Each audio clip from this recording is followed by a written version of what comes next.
오늘은 좀 강하게 쓴소리를 해야 할 것 같습니다. 실제 사례를 하나 들면서 라이언이 평소에 한 소리를 귀담아 듣지 못하게 되면 어떤 어려움과 낭패를 당할 수 있게 되는지 잘 좀 챙겨 들으시기 바랍니다. 오래전 태국 뉴스에 이런 내용이 올라온 적 있었습니다. 사실혼 관계에 있던 태국 여자 남편이 다른 여자와 결혼했다. 이제 막 아이까지 출산한 여자, 지방 고위 공무원인 남자는 다른 지방에서 근무하다 또 다른 여자와 결혼식을 올리는데 갓 태어난 아이와 함께 버려진 30대 후반의 태국 여자. 태국 채널 뉴스에서 이 소식을 듣고 온 여자 참 안 되었다는 생각으로 우리 채널 태국 뉴스에서도 소개를 해드린 적 있습니다. 라이언이 불쌍하고 가련하게 생각한 이 태국 여자 1년쯤 되었을까요? 라이언이 하는 로펌 사무실에서 직접 만나게 될 줄이야. 당시 혹시 하는 마음으로 우리 사무실에서 상담하는 장면을 녹화까지 해두었지만 까딱 잘못하면 고소 들어올 수 있는 사람이라서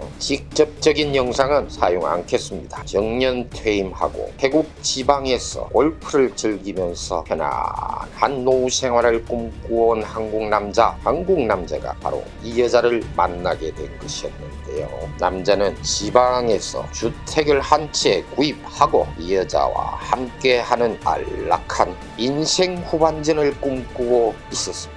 매일같이 필드를 나가면서 마음에 드는 젊은 태국 여자와 함께 알콩달콩 살아가는 꿈꿔온 그림만 보자면 정말이지 꿈같은 인생 후반전이 되지 않겠습니까 여러분. 토지가 딸린 주택, 태국에서는 외국인 명의로 구입이 안됩니다. 그래서 라이언이 조언 드렸습니다. 법인을 만들어서 주택 구입하면 됩니다. 하지만 태국인 지분 51%에 대한 부분을 그 여자 명의로 하시면 안되고 약간의 지분만 주고 잘 관리하셔야 합니다.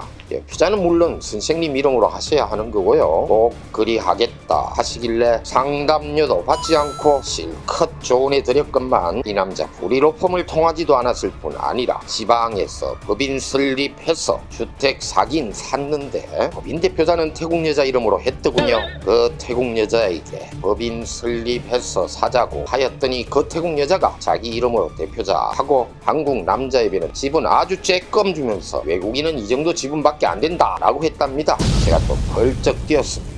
외국인 최대 지분 49%까지 되니까 49%로 변경하시고 태국인 지분 51% 중에 그 여자 관련인에게 51% 다 주시면 절대 안 됩니다. 그리고 대표자도 꼭 변경하셔야 합니다. 결국 외국인 지분 49%는 고쳐서 변경해 주었지만 법인 대표자 명의는 변경을 하지 않더군요. 여러분, 태국 법인에서 대표자, 이 대표자라는 게 얼마나 중요하냐면요. 자, 가령 예를 또 들어보죠. 이것도 실제 사례입니다. 한국인 간의 분쟁이 있었습니다. 내용을 분석해보니 어렵지 않게 해결이 가능할 것 같았는데요. 생각지도 못한 벽에 부딪혀서 해결이 아예 불가능해져 버린 그런 사례입니다. 그 법인에는 2명의 대표자가 있었죠. 한 명은 피해 당사자인 한국인 대표, 또 한 명은 상대방과 합의하여 올려놓은 태국인 여자 대표 1명. 헐, 웬걸요. 결과를 까뒤집어 보니 상대방은 이미 어느 정도 태국 법률을 알고서 한 수 앞을 내다보면서 미리 대비하면서 심어놓은 사람이었습니다.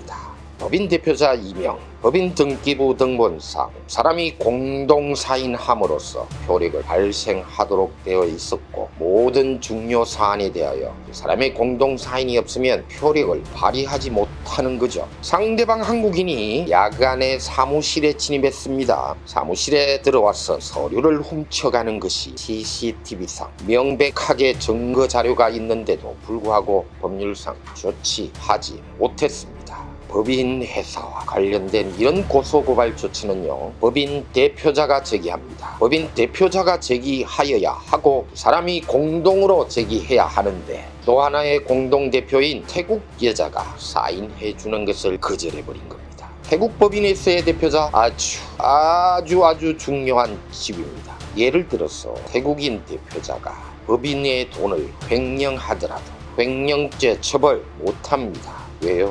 한국은 처벌 당근되는데 말입니다. 법인 공금 횡령에 대한 고소 고발할 수 있는 사람은 법인회사의 대표자만이 할 수 있습니다. 그러니까 다른 사람은 고소고발 자체를 애초부터 아예 할 수 없는 겁니다. 그만큼이나 중요한 지위라 할 수 있는 법인의 대표자. 자, 다시 원래 이야기로 돌아가서 한국 남자는 태국 여자가 대표자로 되어 있는 법인 찬원, 한국어로 표현하자면 집문서나 토지문서 뭐 이런 개념인데요. 찬원만 내가 가지고 있으면 문제 없을 거다라는 생각이었을 겁니다.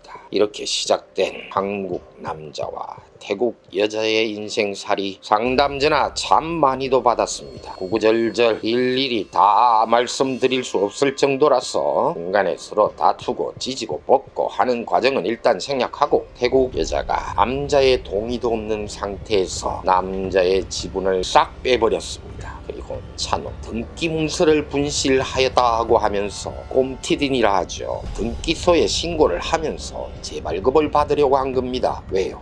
자기 명의로 되어 있고 몰래 남자의 지분도 없애버렸으니 팔아서 통째로 먹어버리겠다는 거죠. 급하게 연락이 오더군요. 어쩌냐고. 토요일, 일요일 퇴근 시간 후에도 전화가 그막 걸려왔습니다. 우리는 영리 목적으로 법률 회사를 하는 것인데 어쩝니까? 급해서 묻겠다는데, 아마 이분도 영상을 보시게 될 겁니다만 그쪽 이산 지방에 뿌리박고 계시는 교민 몇 분 소개로 변호사 구해서 법적 진행한다고 하더군요. 그래도 물으시더군요. 기분이 그다지 좋지 않았지만 압니다. 그 마음. 하십시오. 하지만 잘 하시기를 바라는 마음으로다가 오늘 영상에서 자세하게 법률 자문 드리는 거니까 앞으로는 돈 아끼려고 하지 좀 마시고 잘 진행하시기를 바라는 마음으로 다 깨놓고 알려드리는 겁니다. 우리 채널에는 경쟁업체라고도 할 수 있는 사람들도 보고 있다는 거 압니다. 그래도 뭐 한국인들 피해 좀 그만 보라는 의도에서 싹 까놓고 설명드리겠습니다. 한국에서 법을 10년가량 공부해왔고 태국 로펌만 운영한 지 13년 노하우를 가진 자가 해야 하는 의무라고 생각합니다. 자, 그 태국 여자가 한 행위 크게 두 가지 방향으로 처벌 가능합니다. 첫 번째, 횡령죄. 두 번째, 문서 위조 및 동행사죄. 주식 지분은 재물에 해당하죠. 법인 대표자는 그 재물을 관리하도록 위탁받은 자가 되니까 횡령죄 구성 요건에 해당하게 되고 태국법상 3년 미만의 징역에 처해질 수 있습니다. 두 번째, 태국형법 제265조 권리증명 서류를 위조한 자는 6개월 이상 5년 이하의 징역에 처해질 수 있습니다. 게다가 이 서류를 제시하였다면 동행사죄를 적용, 다시 3년 미만의 징역에 처해질 수도 있고요. 지방에서 선임을 하였다는 태국 변호사가 제시한 소장을 살펴보았습니다. 보내주시더군요. 딱 한 가지만으로 가고 있었습니다. 추가로 횡령죄 부분 추가하는 것이 좋다는 겁니다. 게다가 주주 변경을 본인이 직접 하진 않았을 테고 누군가 법률 대리인이 해주었을 겁니다. 그 대리인도 함께 공범으로 추가 조치해야 합니다. 그래야 아이고 뜨거라 하면서 협상이 들어올 겁니다. 고소당한 제3자가 여자에게 할 거니까요. 아셔야 합니다. 변호사 자격증이 있다고 다 똑같은 변호사 아닙니다. 남자, 여자, 남녀뿐만이 아니라 모든 사람의 관계가 다 그렇죠. 하지만 특히 남자와 여자 관계라는 거, 연인 관계라는 거 빨고 핥아대는 시절이 어느 순간 지나고 나면 왼수 지감보다 못하게 되는 경우가 참 많은 게 남녀 사이입니다. 조건이 생겨서 눈에 콩깍지가 덮이다가 조건이 사라지면 콩깍지가 풀리는 거라서 사람으로서 어쩔 수 없는 문제이지만 변화한다는 사실 염두에 두고 변화 후의 관계도 생각하면서 사주더라도 사주시라는 겁니다. 라이언이었습니다.